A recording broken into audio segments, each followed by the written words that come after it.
Oi, gente, tudo bom com vocês? Como é que vocês estão? Hoje eu trouxe uma palavra que essa palavra sirva para o nosso crescimento espiritual, que sirva para a gente aprender e viver mais a vontade de Deus, tá?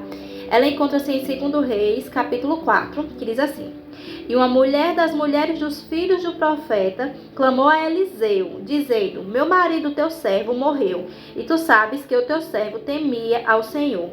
E veio o credor a levar-me meus 2 filhos para serem servos.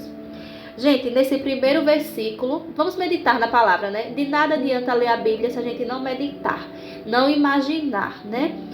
Vamos lá. Uma mulher, o marido dela era servo de Deus, temia Deus, seguia as palavras de Deus. E mesmo assim, quando ele morreu, ele deixou a família em uma situação financeira difícil. O primeiro aprendizado que a gente vê é que coisas ruins também acontecem com pessoas boas, com servos de Deus. Muitas vezes, no meio cristão, evangélico, tem-se uma falsa ideia de que se a gente serve a Deus, tudo tem que ir bem, tudo vai dar certo. E logo no começo aqui dessa história, a gente vai ver que não. Que mesmo a gente seguindo a Deus, em alguns momentos vão acontecer coisas que saem do nosso controle. Esse marido morreu e não deixou a esposa bem. Deixou dívidas e agora os credores querem levar os 2 filhos dela. Se tornou uma mulher viúva e ainda vai perder os 2 filhos.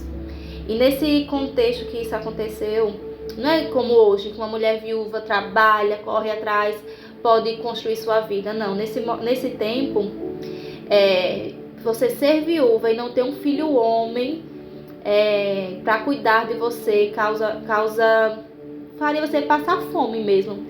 Necessidades básicas. Então, se esses 2 filhos dela fossem levados, essa mulher passaria, além de perder os seus filhos, né, a tristeza de perder, passaria extrema necessidade. Então, o que foi que ela fez? Ela foi atrás do profeta. Ela não ficou em casa se lastimando, não ficou em casa chorando. Ela pode até ter chorado, pode até ter se lastimado, não sei. Mas ela foi atrás de quem poderia ajudá-la. Ela foi atrás do profeta Eliseu. Aí no versículo 2 diz assim: E Eliseu lhe disse: Que te hei de fazer? Declara-me o que tens em casa. E ela disse: Tua serva não tem nada, senão uma botija de azeite. Gente, como é que ela não tem nada e tem uma botija de azeite? Às vezes a gente tá tão cego pelo problema, tá tão mergulhado na tristeza, na preocupação, na angústia, que não enxerga o que a gente tem. Não enxerga as armas que a gente tem. A gente não enxerga saída, né? Mas alguma coisa a gente sempre tem. Deus sempre tem alguma coisa para multiplicar em nós. Sempre. Isso eu tenho aprendido às duras penas. Mas que Deus sempre tem algo para multiplicar em nós. A gente não pode chegar e dizer eu não tenho nada. Será que você hoje não tem nada? A gente tem que ter muito cuidado com as nossas palavras. Não sermos ingratos, né? No versículo 3 diz assim: Então disse ele: Vai, pede para ti vasos emprestados a todos os teus vizinhos, vasos vazios, não poucos. Mais um aprendizado. Gente, se essa mulher fosse uma mulher chata, fosse uma vizinha briguenta, uma pessoa de mau testemunho, os vizinhos, será que teriam ajudado ela? Será que teriam dado vasilhas? Fica uma reflexão, né? O versículo 4 diz assim: Então entra e fecha a porta sobre ti e sobre teus filhos, e deita o azeite em todos aqueles vasos, e põe à parte o que estiver cheio. Gente, esse versículo eu acho incrível, porque ele começa dizendo assim: entra e fecha a porta. O nosso milagre, o nosso processo acontece no secreto. Entra no teu quarto. Tá com problema? Entra no teu quarto. Entra na tua casa. E o teu processo acontece no escondido mesmo. Não tem que todo mundo tá vendo o teu processo. Não tem que todo mundo tá sabendo o teu processo. Entra no teu quarto e faz o teu milagre acontecer. Ora, jejua, busca. No secreto. O teu processo não tem que ser as claras. O teu processo não tem que ser as claras. Tem que ser quietinho mesmo. Tem que ser trabalhado da maneira que Deus quer. Montar o teu secreto. Você já ouviu falar... Monta o altar na tua casa? Monta o teu altar dentro da tua casa? Cria o teu processo na tua casa? É isso, é você construir no secreto. No versículo 5 diz assim: Partiu, pois, dele e fechou a porta sobre si e sobre os seus filhos. E eles lhes traziam os vasos, e ela as enchia. E sucedeu que, cheios que foram os vasos, disse ao seu filho: traze-me outro vaso. Porém ele disse: não há mais vaso algum. Então o azeite parou.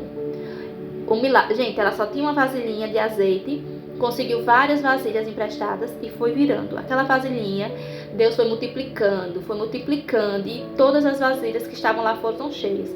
E só parou de sair azeite quando não tinha mais nenhuma vasilha. Não se preocupa não. Deus só faz na medida certa, não vai faltar. Ele só vai encher até a tua capacidade. Às vezes a gente pede tanta coisa e Deus não dá. Por quê? Será que a gente tem capacidade? Será que a gente tem capacidade suficiente para o que a gente quer? Fica outra reflexão, né? Deus só dá de acordo com a capacidade. Até o milagre, ele vai acontecendo de acordo com o que a gente está preparado para receber. Ele só foi mandando enquanto tinha vasilhas. Ele não mandou, acabou vasilha, continuou jorrando azeite por todo lado. Não. Ele mandou de acordo com o que a mulher tinha se preparado para receber. Então veio ela e fez saber ao homem de Deus e disse. Aí ele disse assim, vai, vende o azeite, paga a tua dívida e tu e teus filhos vivem do resto. Deus é maravilhoso, gente. Vai vendo. O marido dela, ela ficou viúva com as dívidas, os credores queriam levar os filhos dela. O milagre aconteceu de tal forma que ela pagou a dívida do marido e agora tinham como se sustentar. Porque como eu já disse, né, viúvas naquela época não era como hoje. Hoje mulheres fazem tudo. Nesse período aqui que aconteceu essa história, não. Deus foi tão maravilhoso que proveu o sustento dela e da casa dela. E o que essa palavra fica de aprendizado no meu coração?